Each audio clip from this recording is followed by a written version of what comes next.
Today's session is about making smart investment decisions. My name is Annette Rudd and I'm the project lead for Women's Financial Independence at Women's Health East. And for those of you who are not aware of our organisation, we are the regional health promotion agency for women in the eastern region of Melbourne. I'd like to start by acknowledging that I'm hosting this session on the lands of the Wurundjeri tribe of the Kulin Nation, who are the traditional owners and custodians of this land. I'd like to pay my respects to elders past, present and emerging, and I want to acknowledge any First Nation peoples listening in today from around the country. So thank you everybody for joining us today. My behind the scenes co-host is Rachel So from Women's Health East, and she's going to be checking in on any questions that you have as we go along. So just a quick note on how the session will run. I know some of you have been with us before, so just bear with me while I go through this for any new people. We are going to invite questions as you listen to our discussion with our guest speaker, Natasha Jansen. We'll also have some questions that have been pre-submitted, and I'll be putting those forward to Natasha. We really want to encourage you to ask questions. This is your chance to pick the brain of somebody who knows a lot about investing, so please don't be shy. And if we can get you to put your questions into the Q&A box, that just means they remain anonymous. Rachel will be using the chat box to put in resources as we talk and a survey link at the end as well. We're going to make a recording of this video available, and you will get an email about this at the end of the series. So today we're talking about women and investment, specifically how to make good and smart investment decisions. But just following on from that, just a bit of a disclaimer to say that this is very general advice, and that if you are interested in getting some very specific advice for your personal financial situation, that you should do that with somebody who's qualified to give you that advice. So why are we focusing on this topic?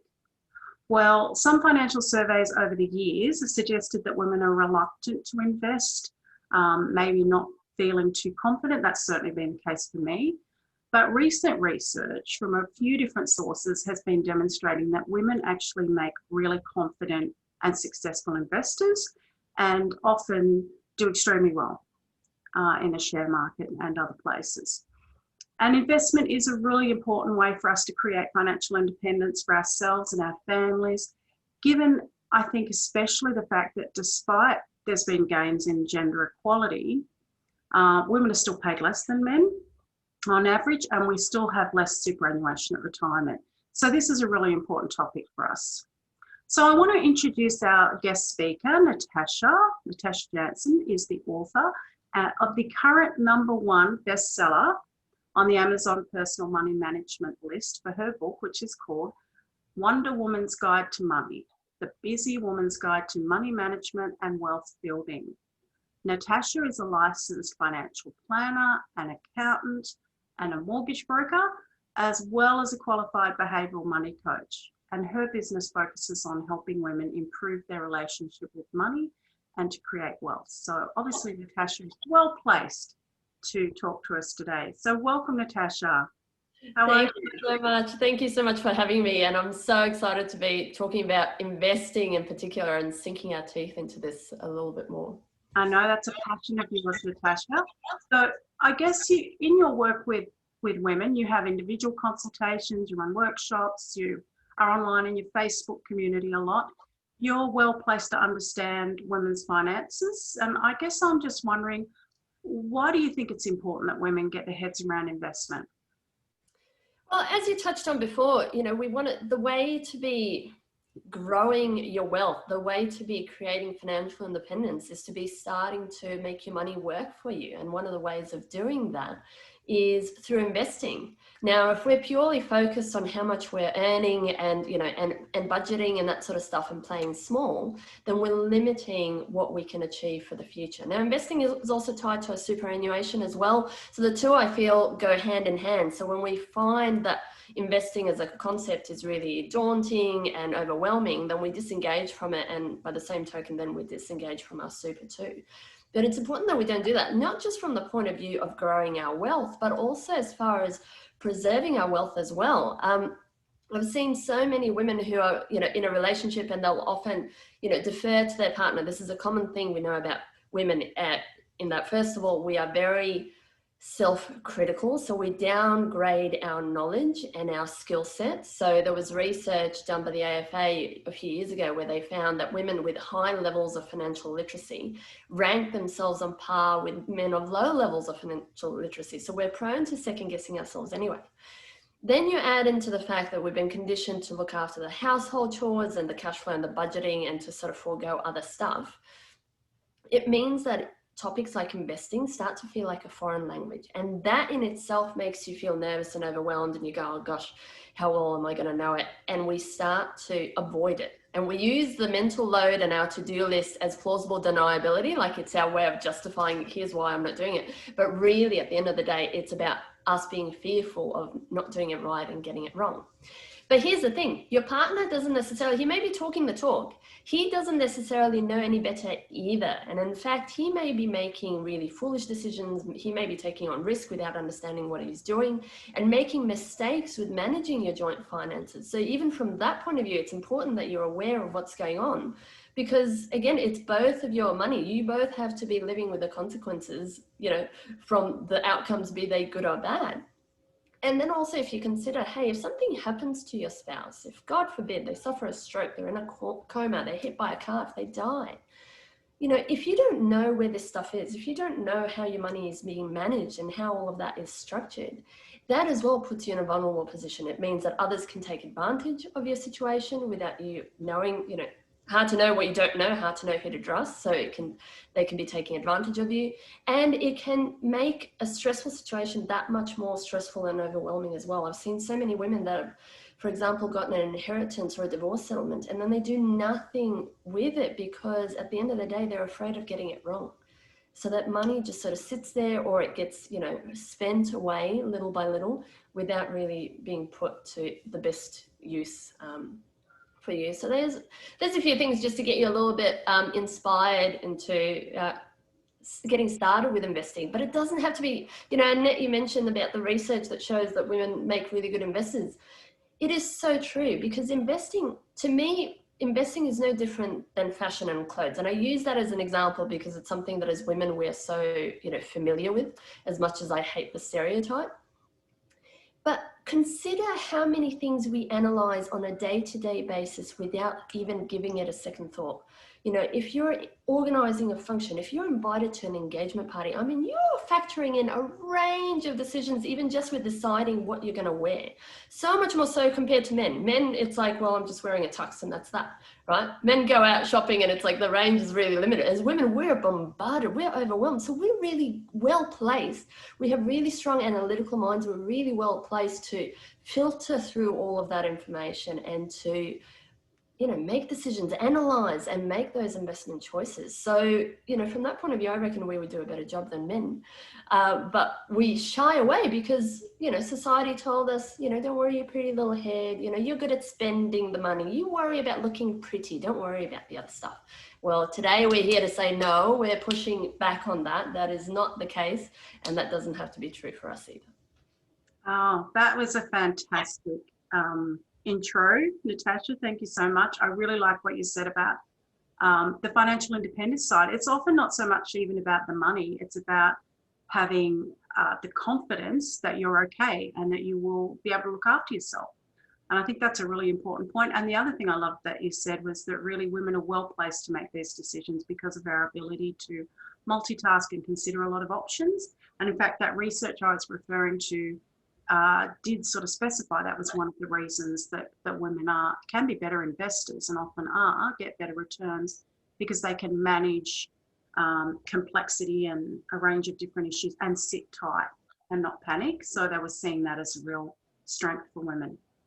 So we'll pop that resource actually in the list of resources that goes out to the reference to that research, because I think it might be something people just want to follow up on and feel a bit inspired.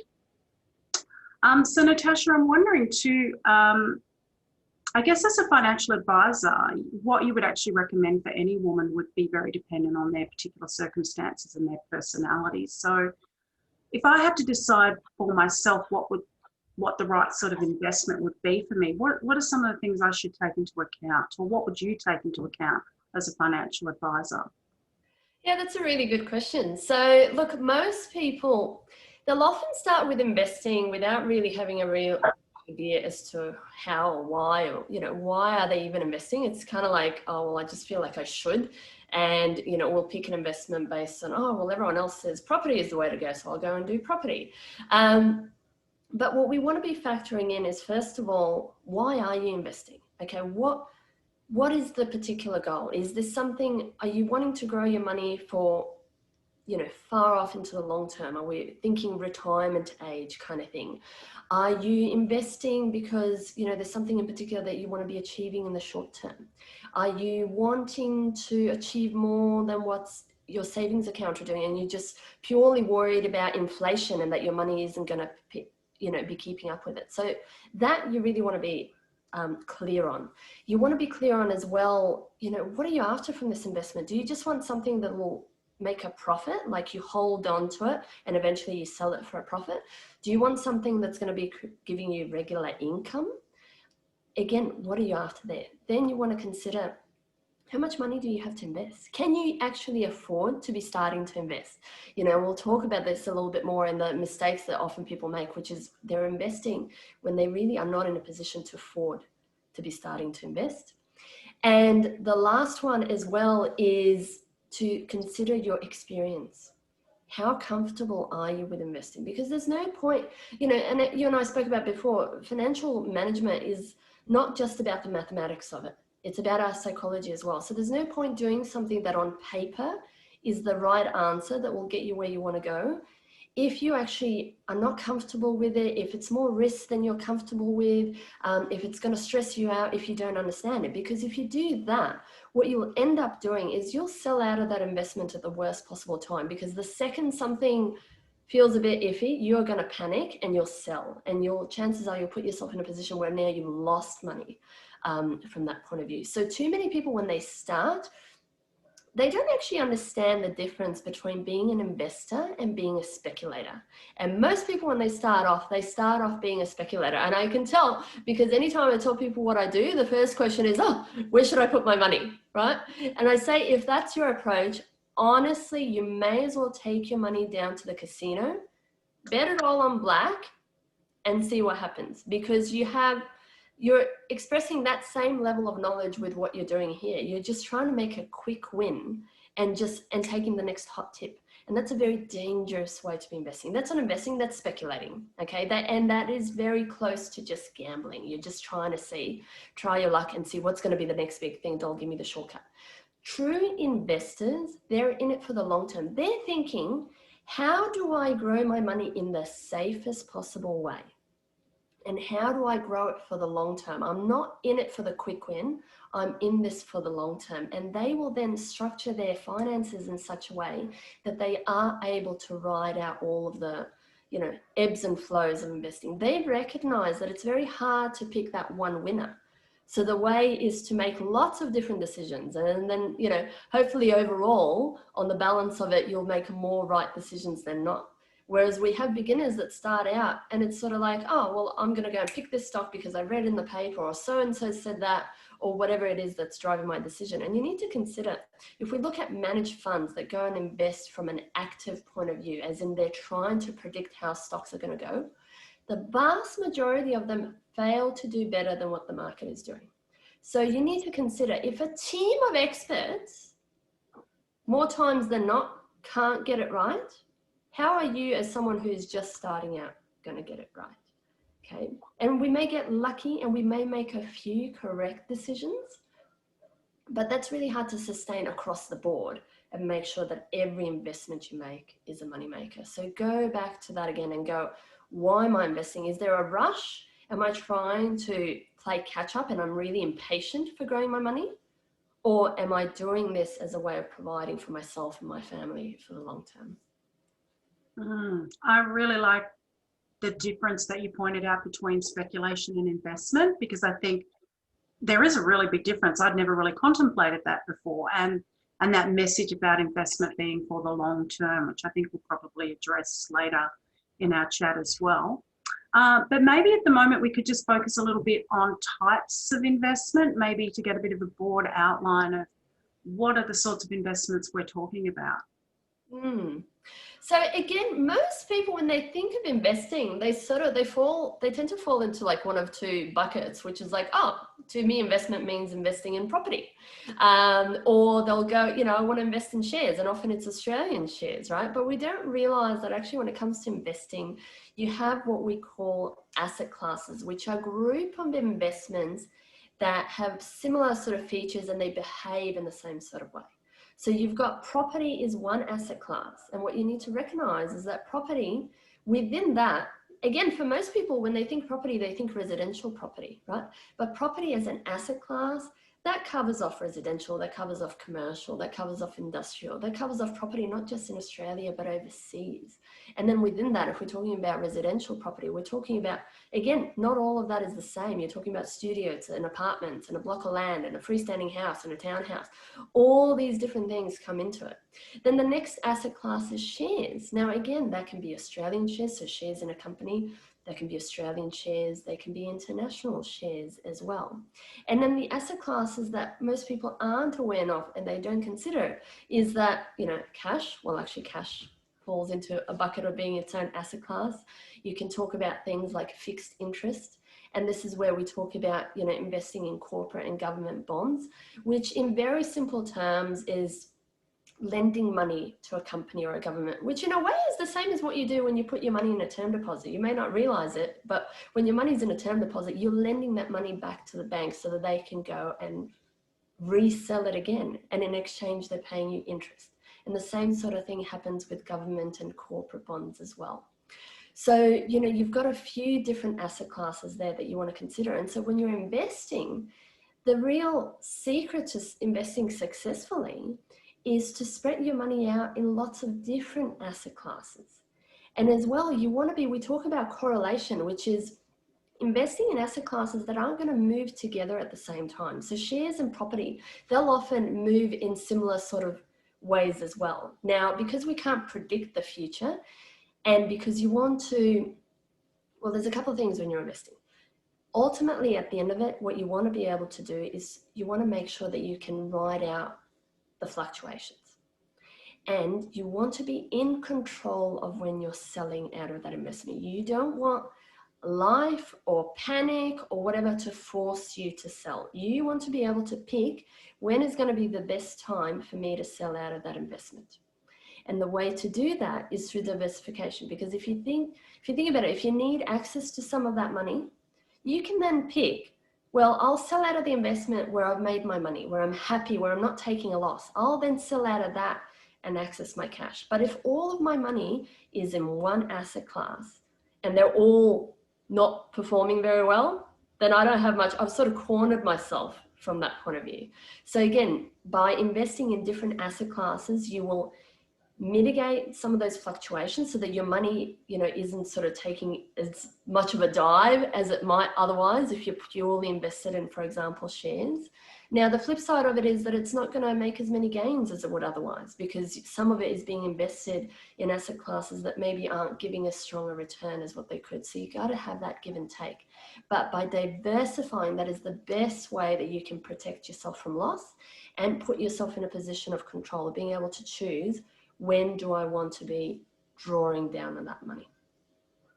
That's a really, really important point, isn't it? Because I think that would be the biggest fear for me is not having the control to shift when I needed to. So clearly the diversification message is important, and to look at a range of different things if you're going to get into investing or if you are in investing. Rachel is also going to put into the chat box a couple of really good resources from CanStar and MoneySmart, which is a government website, about investing and types of investment. So it's just basically the stuff Natasha has talked about, covered in those. And also the ASX website, Natasha's going to make sure we get a link for some material on that she finds really useful. So as well, you can look up a few of these investment managers will have these resources as well, but one example is Vanguard, and they have a good little table that shows how different asset classes have performed over the last 10 or 20 years. So that'll give you, again, an example of how this stuff relates and why it's important that, okay, well, if shares and property weren't doing as well, oh, look, there's others that were actually making a gain at that time. So you can really start to see how that stuff sort of starts to piece together. But even if you just Google and look up, asset classes, past performance, you will be able to get some insights into how they've all done over the years. And when we were talking before, Natasha, you were telling me something really interesting about it's as much as anything, it's about the people that you're investing through or with and how they perform. It's not just the market. I think that. Do you want to talk about that a little bit here? Yeah. So look, it's an easy mistake to make. So because when you're starting out, you don't really know what to look for. So if you're picking a managed fund, for example, and that sort of stuff, people will often focus on two things, which is past performance, because, hey, that's how they sell their services to us. They go, these are the returns we made over the last few years. So we'll look at past performance and we'll look at fees because we don't know any better. We don't know what else we should be looking for. But the reality is that if you're investing, whether it's in a managed fund or a company in itself, there's people that are controlling that business behind the scenes. And ultimately, they are the one that are affecting how well it's performing. So there's no point looking at that. I don't know, even if we take, Apple or someone as an example, there's no point saying, oh, well, because that company made profits in the past, it will continue to do well in the future. Or just because that company didn't do well in the past, it will never do well again in the future. Because, hey, if they put in a new CEO and a new management team, all of that can change. The same sort of thing goes when you're looking at managed funds. There's people behind the scenes managing that. Now, if that managed fund or investment company changes their investment philosophy, if they change their criteria on how they're picking their investments, if they have a high staff turnover, in reality, this is the stuff that's going to be impacting the performance. So the fact that they've done well in the past, that really, it doesn't matter. It doesn't guarantee that that's what's going to happen in the future. If we look at asset classes as well, we look at property, for example, just because it's done well in the past doesn't mean that it's going to continue to do well in the future. So in actual fact, what you want to be doing is you want to be looking at behind the scenes. Who are these people that are managing the business? Whether it's whether it's a company you want to be buying a share in, or for the purposes of this conversation, let's focus on managed funds and listed investment companies and those sorts of things. You want to be looking at who's behind the scenes, what's their track record like, what's the experience of the team, what's their philosophy like. So that's from a big picture point of view. Because we'll talk about things like if you're a believer that the way to make money is by buying stocks and holding them, which is what we call as being a passive investor, then you want to be looking for that in a managed fund that's doing the same sort of thing. Now, if you're someone who wants your money actively managed, as in I have certain beliefs around what determines if a stock is going to do well or not and that sort of thing, and I want someone who's going to be proactive about it, then you're looking for that as far as their investment philosophy. How are they picking it? If you're focused on ethical investing, you want to be focused on that. And that'll give you an idea of who the people are behind the scenes. Now, within that, again, people will often be comparing apples and oranges because we're focused purely on returns because we don't know what else we're looking for. So we go, oh, well, that fund made good returns, so I'll go with them. But really, what's affected those returns is what they invested in. So you need to sort of pull it back and go, first of all, what do I want my money invested in? I'll give you a simple example. There's no point, if you're comparing two funds without really knowing what you're looking at, if one of them is invested in cash and one of them is invested in a really risky stock, right? The one with cash has lower returns. The one in a risky stock may have made a lot of money. Now, if you don't understand that you don't want your money in a risky stock, or that you do want your money sitting in cash because you're going to need it in a couple of years, and all you're doing is basing that decision on the returns that you see without looking under the hood, then you're going to invest in the wrong place and it's not going to be something that's going to serve you. So go back to it and go, okay, what are the asset classes that I want to be investing in? What are the type of stocks, or if it's property, what kind of property? Try and filter down the decision, and then you go shopping for where you put your money. I liken it a lot to buying a house or buying a car. Okay, you don't just go looking for a house based on the price of the house. Okay, you have your set of criteria. Do I want a house? Do I want a unit? How many bedrooms? What's the location? What's the energy rating? You have all this sort of stuff that you filter through, and then you narrow it down, and then you look at where's the best deal that I can get for this. If I'm looking for a car, again, hey, if I look for the cheapest car, well, that's going to be a 30-year-old Golf that's worth $100. Oh, hang on, that's not what I want, is it? Oh, I want something that has leather seats, power windows, blah, blah, blah, blah, blah. Right, now I've narrowed it down to me, it's down to a VW Golf. Because that's what I bought last year, right? Now that I know what I want, now I go looking for the fees. I look at, okay, who's going to give me that make and model for the best deal?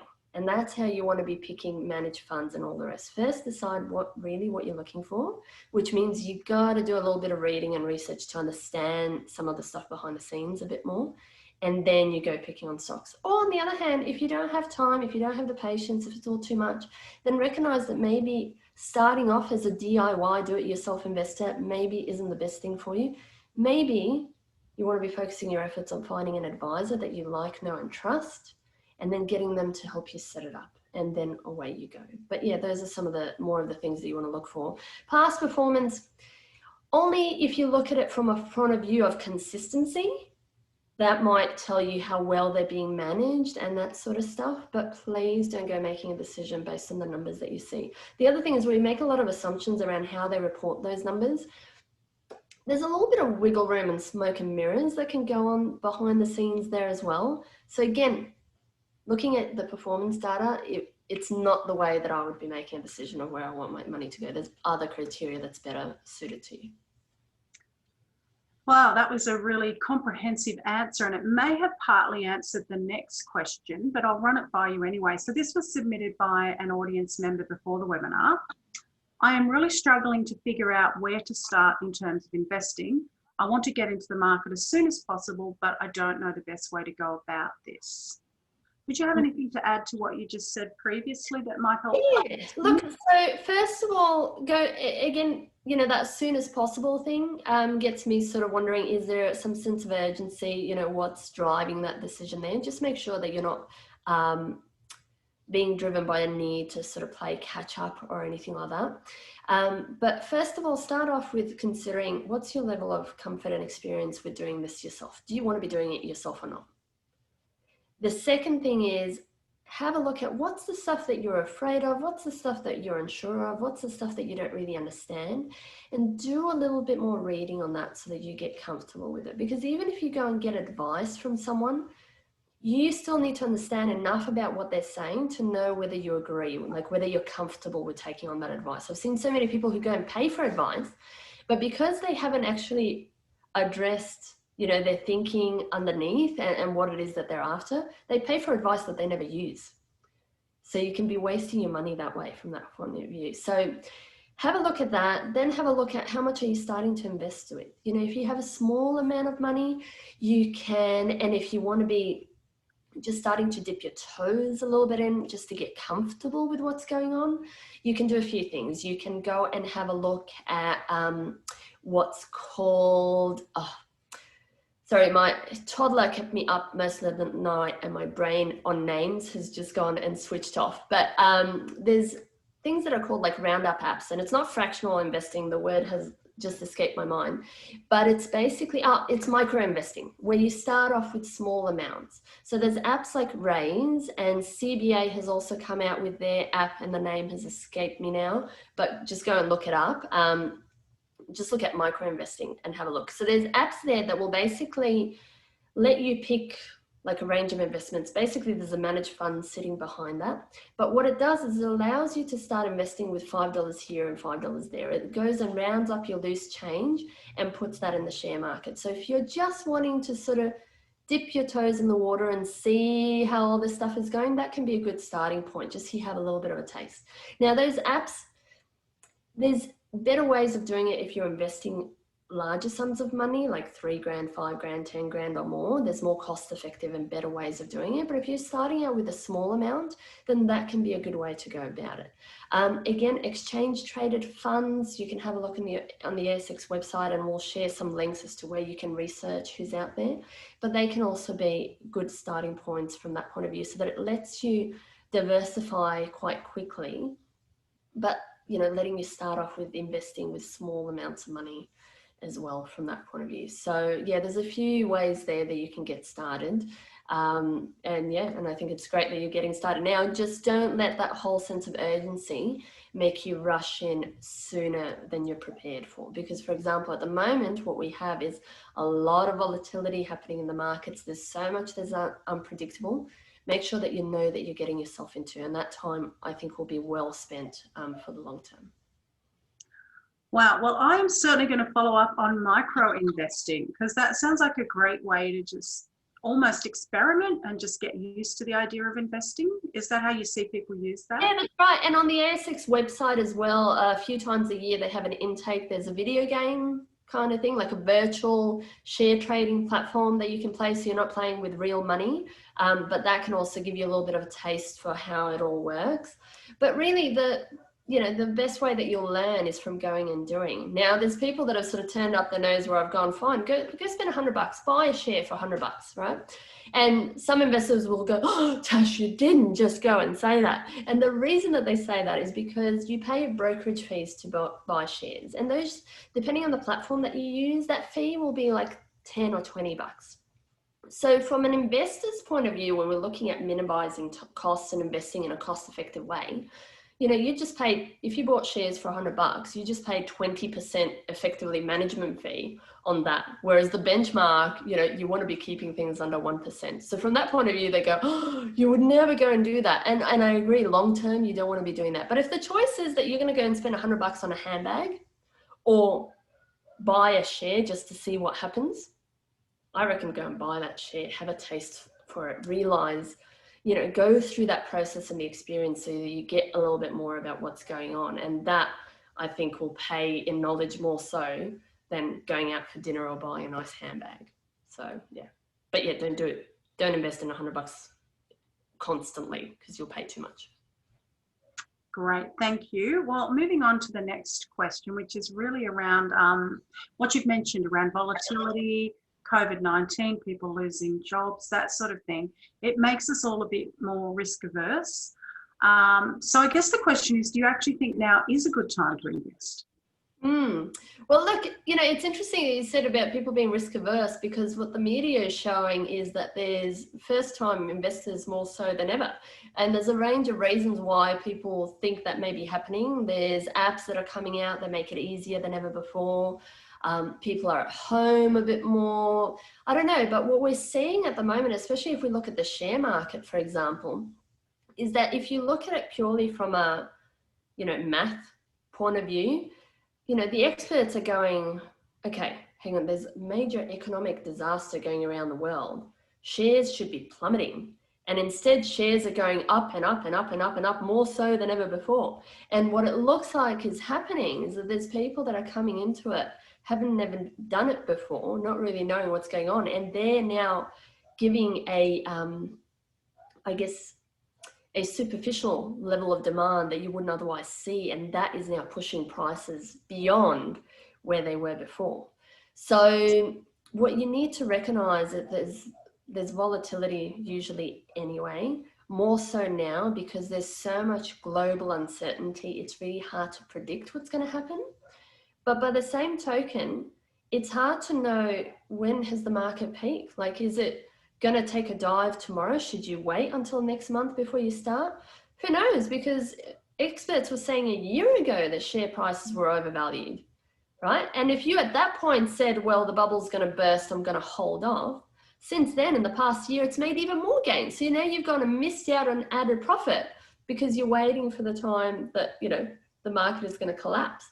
So the answer is we don't know. So what you want to do is, again, understand investment philosophies, make sure that you're doing it for the long term. Because if you're holding shares for the long term, hey, the fact that you bought at the peak, and then if it dives down a little bit, and then a few years later is sort of going back up again, ultimately it doesn't matter, does it? If you're holding on to it.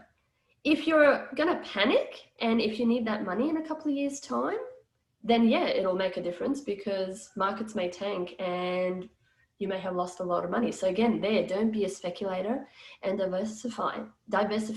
Now, the other thing that investors that we tend to do to minimize losses is You know the philosophy, you can't predict the future, right? And the only way to know with certainty when the market was at the bottom or when the market peaked is hindsight. Not even the best experts can tell you for sure how it's going to play out.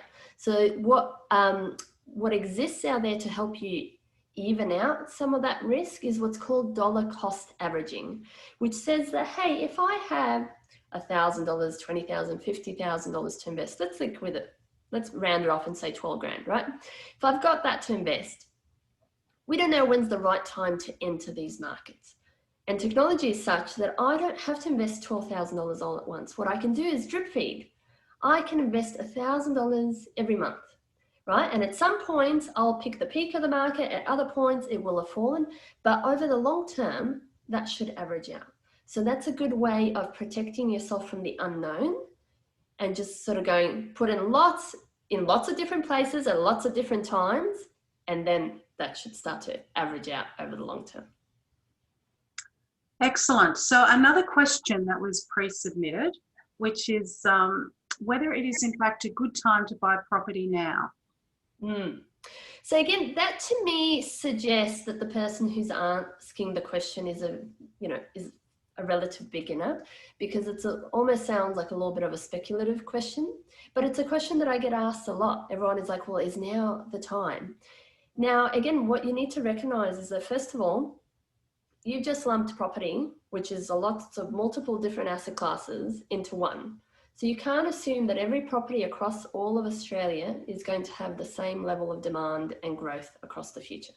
Different locations, different, if we're talking units, there's areas that have been oversupplied and there's not going to be growth. Meanwhile, there's other areas that have high demand. So from that point of view, is now the right time to buy property, I think is potentially the wrong question to be asking. And there's other questions you should be asking in its place to help you understand what it is that you're after. And then you can pick when is the right time to be buying.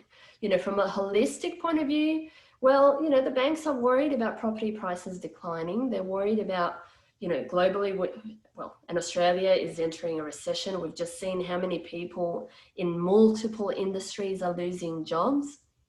So it's a question mark around, well, what's going to be the knock-on effect? If you start having lots of people defaulting on their mortgages, there may be a lot of people forced to sell out of their homes, and that can push property prices down. But the bigger thing is you need to consider your own situation and go, okay, again, the experts might have expected one thing to happen, but, for now, property prices are holding strong because no one's selling, right? Because they're going, well, I don't want it. So there's all these factors that can affect how any asset class is going to perform in the future. There's too many variables to be anyone who tells you I definitively know the answer is full of it, okay? They can make an educated guess, but hey, guesses are known to be wrong. It's, which way the market's going to go. It's a bit like opinions. Everyone's got one, but doesn't mean that it's right. So instead, I would rather you consider, are you in a financial position to afford to take on the risk? Again, as I said to you before, if you overpay for a property now, that isn't really going to matter if you're holding it long term, because property prices may decline, and then hopefully over the long term, they'll go back up again when the economy recovers. So providing that you're not having to sell when they're down, and if they never recover, well, hey, you can still get rental income and other things from it, right? So the bigger thing is, am I in a position, if I buy that investment now, am I comfortable enough? Am I experienced enough? Am my finances strong enough that I can afford to ride out the storm if my prediction doesn't pay out? If property prices go backwards, if people lose their jobs, if tenants can't afford to pay their rent, if you, on top of that, get sick or divorced or anything else happens, do you have enough cash reserves? Can you afford to hold that investment? If you can't, even if I thought now was a great time to buy property, you are not in the position to take that risk. You need to get a few other things sorted first before you go and do that. But by the way, you don't have to go and buy. When we think about property, we think about owning direct property, and we think about owning residential property. You can invest in property by other means. You can invest in property through index funds. You can invest in property through managed funds. You can invest in property through what's called fractional investing, where there's a group of investors that go in and buy a particular property together. So that now you're not taking on a massive mortgage. You're not putting in $50,000 towards that one investment. There's other ways around it as well. So please, if you are considering it, don't be taking advice from the news. Even if I said it's a great time or it's the worst possible time, my opinion should not matter to you. There's other criteria that you should be using to decide what's the right investment and what's the right value and fair price to pay for it. That's a bigger thing to focus on. Great. Well, we will ask another pre-submitted questions. We did get quite a few, which is excellent. This one is whether you think it's better to pay off your house, so the debt that you have, or so that you can, or should you invest in the market now? Some people borrow to invest. So is that a good thing to do when you have a mortgage? What's your thought? So again, it comes down to your experience, situation, and personal preference. If you're someone who's nervous about investing, there's no point in me saying, well, hey, the mathematical formula says that if you do X, you'll be better off. If you're someone that a roof over your head is more important to you, and putting that $50,000 towards paying down your mortgage and reducing your repayments is going to help you sleep better at night, then that's the answer for you. This is where understanding, we touched on it offline, and we were talking about our risk profiles, but how much return you're looking for is one part of the equation. The other part is how comfortable are you with taking on that risk? Borrowing to invest in shares, borrowing to invest in property is actually, it's magnifying your risk. People are attracted to it because it's a way of making easy money, as in, well, if I'm now investing, instead of investing $10,000, if I can invest $100,000, then hey, that 5% gain on $100,000 is so much more cash than 5% gain on $10,000. But we're not recognizing that it works two ways, and that when we borrow and take on that level of risk, well, by the same token, when things go backwards, they can go backwards by a lot more. So be mindful of that.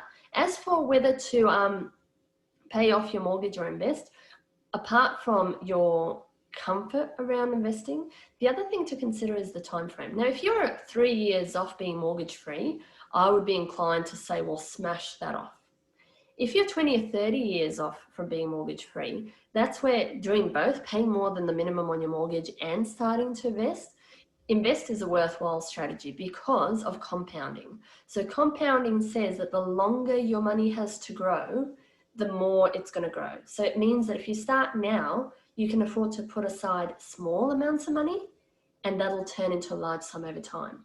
On the other hand, if you wait 30 years, now you have to put in a lot more money, and you potentially have a much shorter space of time to let it grow. So if a pandemic comes along, and then a recession, and then bushfires and all the rest, and you're a few years off from retiring, suddenly there's a lot more pressure and you don't have as much time to let it ride it out. So again, if you're going to be mortgage free soon, I'd be inclined just to get that out of the way, because 3 years won't make a huge difference. But if it's a few decades away, then yeah, I'd say go and do a bit of both if you can. Fantastic. So if you could give the women listening today some golden rules for investing, what would that be? Okay. So golden rule number 1, never risk money you can't afford to lose. Okay. So if you are about to settle on an off the plan purchase in 18 months time, you cannot afford that money to be in a share market. If you don't have sufficient emergency savings, you cannot afford to be investing that money, because you can bet anything that when all the white goods in your house fail and the roof leaks will be the time where the share market will have tanked. Right? So you want to make sure you're not risking money you can't afford to lose. Have those good emergency buffers sorted. Get your ducks in a row is the second point, which means make sure you've got adequate income protection and trauma insurance and that sort of stuff sorted. Make sure that if you have credit cards and personal loans, that you pay those off first. Again, people go, oh, maybe if I invest, I'll go and make that money quicker and then I can pay off that debt. But what you have to recognize is that, oh gosh, if there was such a thing as a risk-free investment that would make 20 or 30% returns for you, I would be going, oh, amazing, go for it. But the reality is that there is no such thing. Those investments have quite a bit of risk to them. Whereas if you use the money to pay off your credit card, most credit cards charge about a 20% interest rate, or if you have a low rate card, you're talking about 13%. That's basically risk-free money. That's a risk-free return on your investment. You know, you're saving that 13%. So that's another way of looking at it. So make sure that you've got that stuff paid off. As I said before, diversify. Okay, don't be just putting everything into one. That's where I feel, as much as theoretically shares and property are lumped together as being a high risk class, if you're buying direct property yourself, to me that's riskier, because you now have a large sum of cash and debt all attached to one physical property. Talk about a lot of pressure to get that one investment right, versus that same $50,000, for example, being invested in property and fixed interest and Australian companies and international companies and all the rest. Far less pressure. So make sure that you're diversifying. Make sure that you're not investing in anything that you don't understand. If you don't understand what affects the performance of that investment, if you don't understand how that stuff works, that's the wrong investment for you. Because again, you're going to panic and you're going to sell at the worst possible time, because you're going to go, oh, did I make the right decision and what's going on? Okay. And the last one is, don't take advice from friends, family, the news, any of that. You know, people are well-intentioned, but that doesn't mean that they know your situation. That doesn't mean that they know, you know, what's the right thing for you. And by the way, you know, property is a good example where people say to me, oh, but you know, everyone made money, or my parents made money on property and they're comfortable with it. Now, I'm not saying that property is a Ponzi scheme, but I'm going to use a Ponzi scheme as an example to you of how people's experience don't necessarily relate to your situation. So a Ponzi scheme is something where people, well, it's a scam, but the scam pays the people who initially invest, because they're taking the money from the people that are coming in to pay returns to the original people. And then the original people go, oh, well, I made a whole lot of returns. Hey, friends and family, you should get in on this action too. And I should know, because my family lost money in a Ponzi scheme that was a bank back in Yugoslavia, right? So you have that sort of stuff happen. Now, I want you to consider, if other people made money on property in the past and they say, hey, my experience was good, go and do that. That doesn't mean that in the future property might not perform as well. That doesn't mean that shares in Apple might not do as well, right? But they will, out of good intentions, out of wanting to help you, they'll say, I had a good experience with that. This is how I made my money. But that doesn't mean that it's guaranteed to make money for you in the future. Stuff can change. So again, I know it's tempting, and we get comfort from the crowd. You know, we'll do what our friends and family and other people did, but that's not necessarily going to be the best advice for you. So there'd be my 5 golden rules. Excellent. Now, I know we've got some questions, which is wonderful, that we want to answer for our audience, but I'll just check in with you, Natasha, because I think you may have covered this. Are there any common mistakes that we might make that we should protect ourselves from? Yeah, so the common ones is, I guess, in a way, the opposite of the 5 golden rules, which is, you know, investing in stuff that you don't understand, not having adequate savings behind you, and taking on more risk than you're prepared for. So we'll focus often on the returns, and that's how people sell us stuff. They go, this is the returns, you know, look at all this amazing profit. Spend more time focusing on the downside of it. Go, if that doesn't, that'd be great if that plays out. And hey, it's really easy to live with a good decision. What happens if the worst case scenario happens?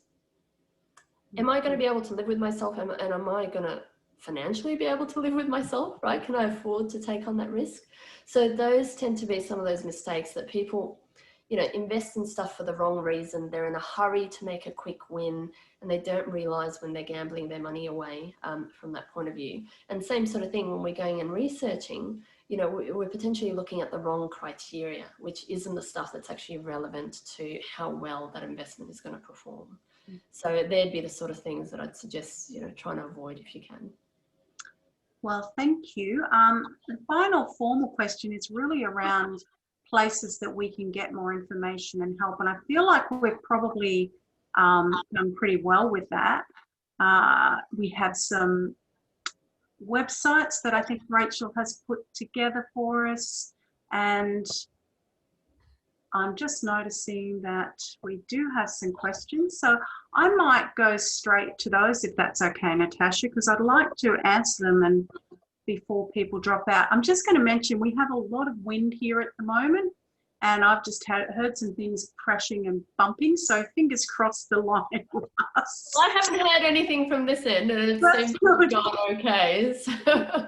It's been blowing, literally a gale out there. Oh So my gosh. I'm going to go to the chat box and just see what questions we have had. Now, we have a question on periodic investment. So my focus is on long-term investment, interested in ETFs, but I hear period investment may incur more fees. I'm also not sure where to start. ASX website seems to have a ton of information, but seems overwhelming. Appreciate your advice. Thanks. Okay, so periodic investment is, well, essentially it's that dollar cost averaging that I mentioned, which is to go and invest money at lots of different times. And that's my preferred way for going and doing it, because there's a lot of pressure for trying to time the market. So it's more about, you know, spreading out that risk from that point of view. And yeah, sure, there can be costs associated with it. It depends on the investment. With some investments, you can continue to add money in little by little without there being any issue. In others, if you're going and buying shares every single time, then yeah, sure, you'll pay brokerage fees on it. But I've also seen research that says, well, hey, over the long term, those entry fees won't really make a huge difference to your overall returns from that point of view. Yes, the ASX site, good for information, but lots of it, as you say. So we'll put a link as to some of the reports that they have, just as far as helping you filter down if you want to be investing in an ETF, for you to understand who the players are in the market and what asset classes they're investing in the market. Keep in mind that if you start off with an ETF that's just Australian shares, for example, yes, you are diversified more so than if you just bought shares in one company, but also, again, you're not very diversified because you're overexposed to certain sectors. You know, you've got about 30% of your investment being purely in banks and financial services, right? So from that point of view, there's still more diversification that needs to be done.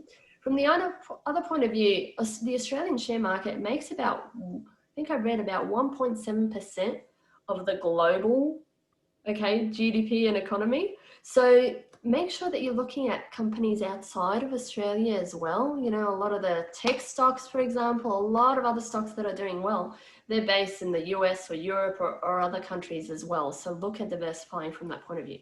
But if you're focused on exchange traded products, so ETFs is one kind, looking at the ASX report helps you see who the players are.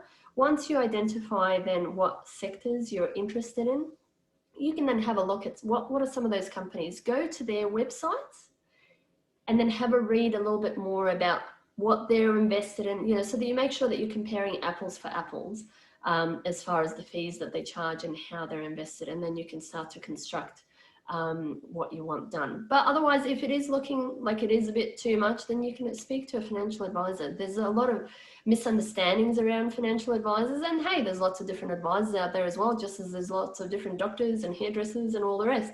So, but there's ones that can help you just set it up. If you say, look, I want to do it myself, but I just need some help setting up a portfolio and starting off, can you help me do that?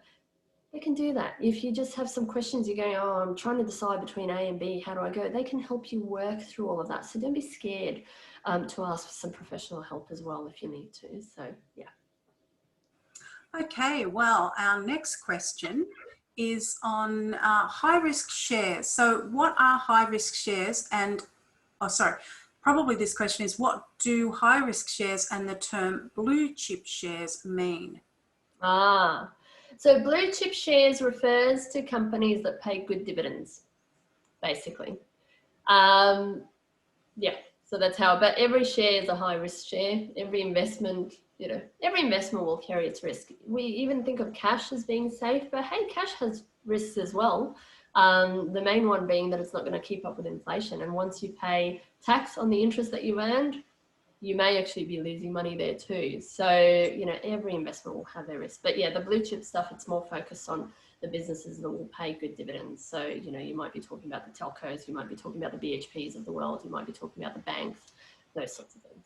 So does that mean they're safer, Natasha, or it just gets you more of an income stream because you're being paid? Yeah, more of an income stream. They have historically been viewed as safer, but I think everything that we have historically thought is going to be shifting because we're hearing now about, well, because of what's happening globally, company profits are being affected, aren't they? If they're not making profits, well, are they going to be distributing profits? That's what a dividend is a profit distribution. So all of that now is going to be getting turned on its head a little bit. So yeah, but ultimately depends on what your goal is. You're going to be having a combination of growth shares that don't pay out dividends, but the value of the company keeps growing, and their share of the market is expanding, versus those that have historically gone and paid good dividends. And just another 2 questions now, so we'll get through those pretty quickly. We have one on Bitcoin investing, which I'm fascinated by that too. What are your thoughts on that? So, well, Bitcoin is its own, this is a little bit in a sense like also looking at currency investing and investing in gold and all that sort of stuff. And you've got Bitcoin as well. But at the moment, Bitcoin is something that's not being widely used. It's, again, there's risks around it. For example, if you lose the code, there goes that money. I know someone who's lost quite a bit of money because they've got the money in Bitcoin and they've lost the PIN code, and that's it. They can't access that money ever again unless they find it. So there's all those risks with it as well. But I've seen a lot of people that, we had the craze, it wasn't all that long ago, it might have even been less than 2 years ago, where Bitcoin like exploded. But again, that was because everyone was investing based on what they were hearing on the news. And those who bought at the very peak of it, well, I don't think they get to make their money back on it. So yeah, sure, if you want to give it a try. But again, make sure that you understand what's driving the price, what's driving the demand of it. I don't know enough about it, so I'm not going to invest in it. I personally prefer to invest in other ways other than Bitcoin. But again, just know what you're getting yourself into. And for me, too many people are doing it not knowing what they're doing, and it's like gambling. And in that case, I'd take that $1,000 to the casino and try my luck. Okay. Our final question is on profits made on investments and whether they're subject to capital gains tax. And does the different asset class attract different tax liability? Oh, good question. Let's have a think through this. So yes, there will be capital gains tax. And if you hold on to an investment for more than a year, then you should get what's called the CGT discount, which means that only half of that profit is taxable. Do different asset classes attract different tax rates? Well, in a sense, yes and no. So first of all, capital gains tax is not a separate tax that you pay. There's not a separate rate for calculating it. It's purely taking the taxable profit of that investment and adding it to your income, and then you pay tax on that as a whole. So that's how capital gains tax works. Are there differences? Well, yeah, sure. Like for example, if I earn interest on cash, again, that's a profit on a term deposit in a sense, isn't it? I don't get a CGT discount on that. I just, interest is an income, and that's added to my taxable income, and I pay tax on that. Versus something like buying a property or buying a share, where you can, you take that profit, you look at the price of entry, the price that you sold, and then depending on the time frame for how long you had it, you look at whether all or just some of that profit is taxable. So I hope that answers the question. Thank you so much. That's been amazing. I can't believe all the information that we just got through in an hour. It was quite a lot, Natasha, so thanks so much. And thank you to everybody that managed to stick around for the whole time. We appreciate having you here. And just to remind you that we will be sending out a link with lots of resources, including some of the ones Natasha has mentioned. That will come out in a little while once this recording's processed and some other things are done. We do have a survey link in the chat box. There's a little link there from Rachel to everybody. So you're very welcome to click on that and fill out the survey straight away. We would love to have your feedback. It always helps us to have this type of feedback in terms of, getting more great sponsors on board like Manningham Council have been for these sessions. So we've hoped that you found the money sessions talks really helpful, whether you just dropped in for one or you stayed for the whole series of them. We really want to thank you for that.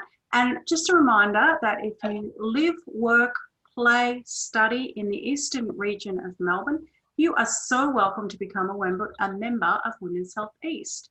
So just pop over to our website, www.whe.org.au, and you'll find out more there. So just another great thank you and a goodbye to Natasha. Thank you very much. Thank you for having me, and thanks to everyone who joined us live and stuck around as well. Yeah, it's been fantastic. So thank you, everybody. We will be signing off now. Thank you. Bye.